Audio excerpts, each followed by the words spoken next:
It's 7 p.m. and the streets are empty because now apparently we live in the dark ages. The sun's not down yet. It's low, but it hasn't set, and I'm alone on the street. I smell the jasmine coming off the little garden in front of the library, and I Yeah, remember yeah, hold on. what Before we go to the what? flashback,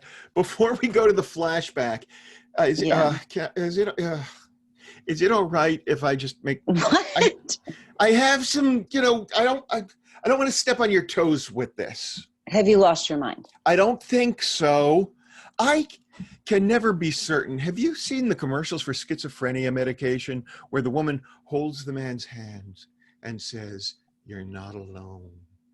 I'm always sitting there waiting for the M. Night Shyamalan reveal that he really is all alone. But I feel like, isn't that the goal?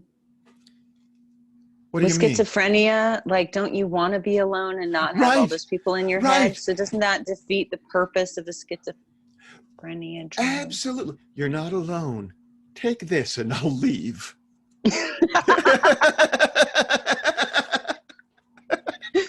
Oh, shit. There's also this ad right now running for some medication, and it shows people playing tennis and eating ice cream over a list of like horrifying side effects. But every time I see it, I realize like a moment too late that I've missed what the ad is actually for because I'm so mesmerized by the side effects and the good life. It's elbows. What?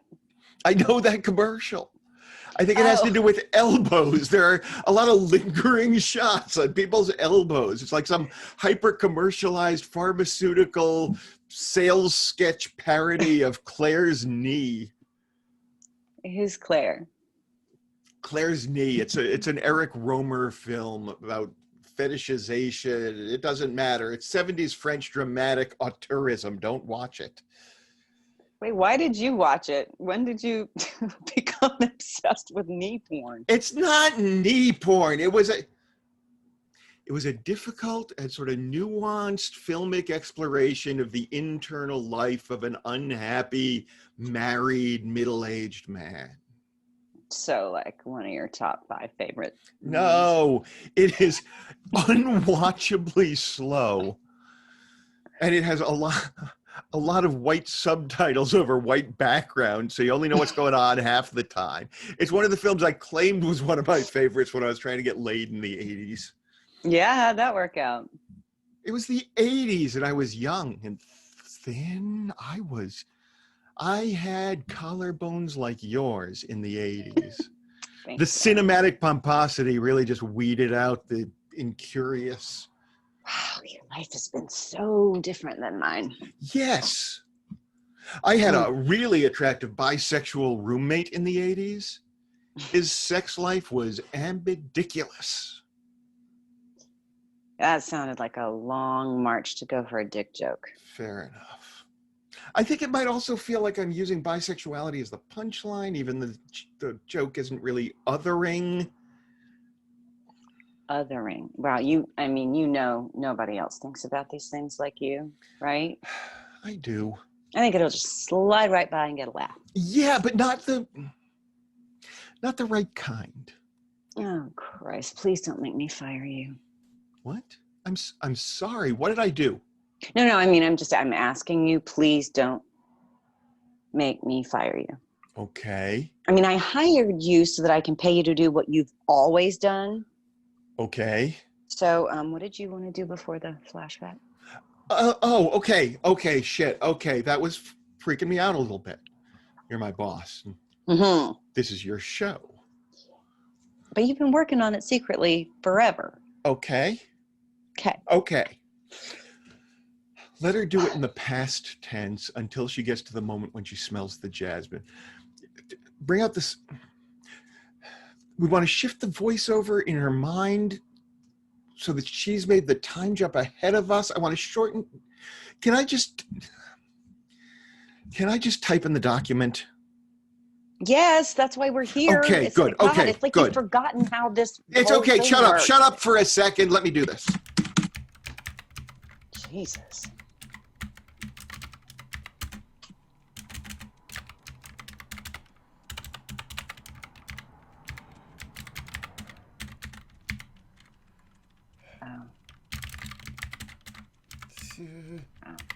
Yeah. Okay, hang on. All right, read it now. The sun was low, but it hadn't set. I walked with my long evening shadow alone on the street in the summer of the plague. I pulled down my mask. I smell the jasmine coming off the library garden, and I remember how I used to love sitting on the library steps to read. Dissolved to the previous evening, Dana crosses toward the library. So I move to the steps, and as I sit down, time slows. Time stops, and blah, blah, blah, blah, and that sets it up perfectly. How did you do that? Wait, can I say something about the rest of that segment before we go to the scene on the roller coaster? Fine. Once we're into the voiceover for the flashback, that scene is perfect. Okay. Okay. Wait, that was it? What? You didn't want to tell me about the structure or the power dynamic and the architecture of the scene or something? What am I, dad? Well, no. If you were dad, you would tell me about the ancient mythological underpinnings of the scene Eurydice, really? and how the internalization of that mythology has led over the years to the disempowerment of women, and I am therefore wrong to... That's not what you were doing. What? Yeah, there's a sense here that Dana comes into the scene hoping to be rescued. That, what's his name? Angelo, right? That Angelo will follow her here and lead her back out of her problems. Oh, shit, that is exactly Eurydice. Of course it is. It's deeply embedded in your psyche. It's deeply embedded in the audience's psyche. And it's fine because you have her resolving that arc in the next segment when she literally gives up on being rescued and takes charge of her own destiny. So this whole segment works as a mislead. But see, I just thought that I needed to play out the human moment of sadness for wanting this thing back that's gone. Yeah. You're right. That's why you're a better writer than I am. Well, that's clearly stupid.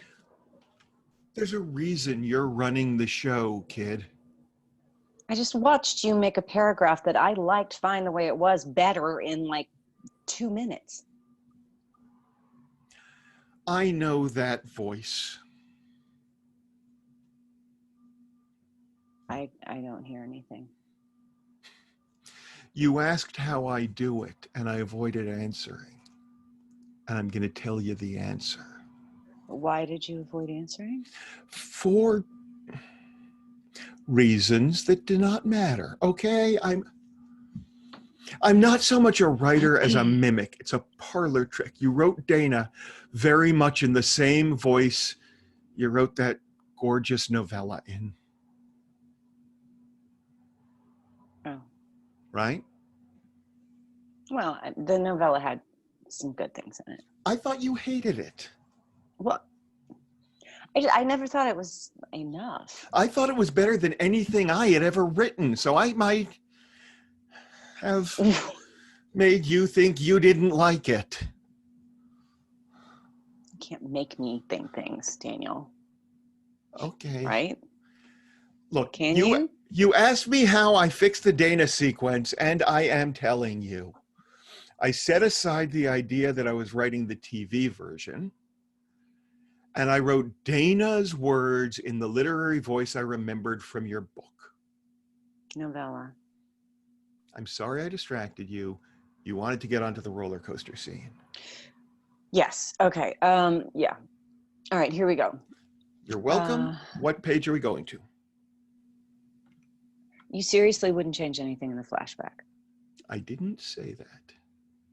Oh. What page are we going to? Wait. What would you change in the flashback?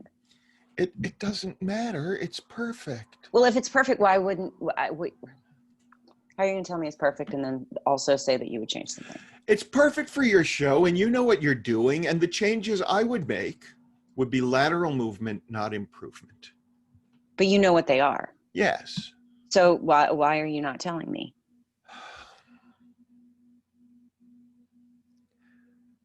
I would add some suspenseful element as the sun drops, so that by the time she stands up to head home, we're more than a little bit worried about her.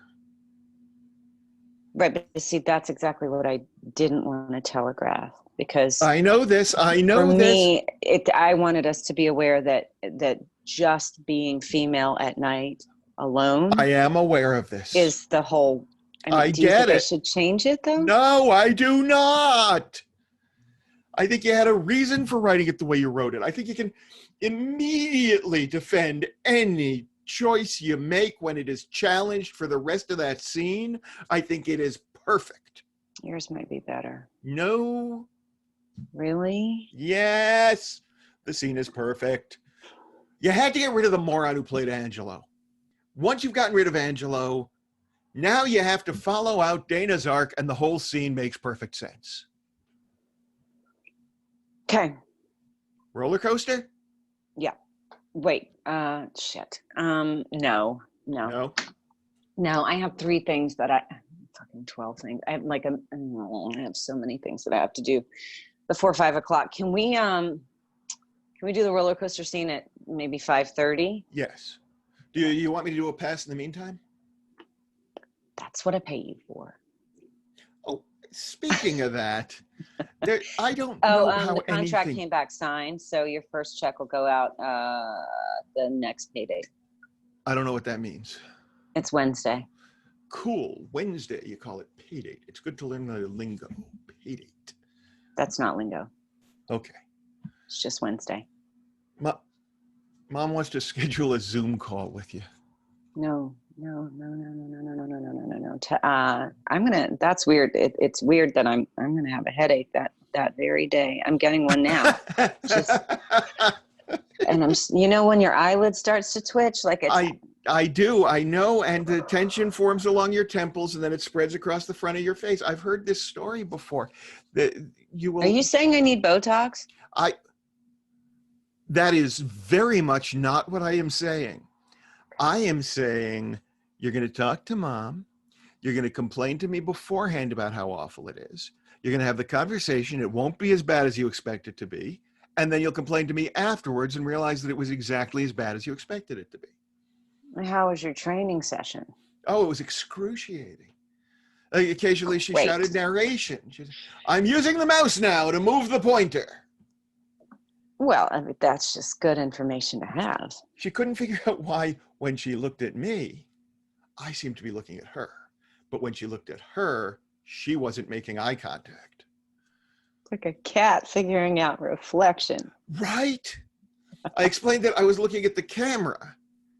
And then I was looking at her because she's looking at the screen. And then I saw her trying to look at the camera and then shift her gaze really fast to the screen to catch it, see what it looked like. At one point she said, a mirror and a telephone would be easier. Well, sure, because why would she be looking at you? Okay. Go do 12 or more things. I will see you at 5:30. Go away. Hey, Lynn, before you go away, thanks for hiring me.